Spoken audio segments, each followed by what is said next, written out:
અંકલેશ્વરના national highway 48 પર 2 થી 3 કિલોમીટર લાંબો ટ્રાફિક જામ.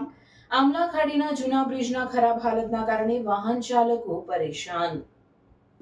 ભરૂચથી સુરત જવાના નેશનલ હાઈવે નંબર 48 પર આજે વહેલી સવારથી ગંભીર ટ્રાફિક જામ સર્જાયો હતો. અંકલેશ્વર પાસે આવેલ આમલા ખાડીના બ્રિજની ખરાબ સ્થિતિના કારણે વાહનોની ધીમી ગતિએ પસાર થવું પડતા રસ્તા પર 2 થી 3 કિલોમીટર સુધી લાંબી વાહનોની કતારો જોવા મળી હતી. વિશેષ કરી મોટા ટ્રક, ટ્રાન્સપોર્ટ વાહનો અને ખાનગી કાર ચાલકોને ભારે તકલીફોનો સામનો કરવો પડ્યો છે. જનતા દ્વારા ભારે રોષ વ્યક્ત કરી તાત્કાલિક રીતે બ્રિજની કામગીરી હાથ ધરવાની માંગ ઉઠી રહી છે.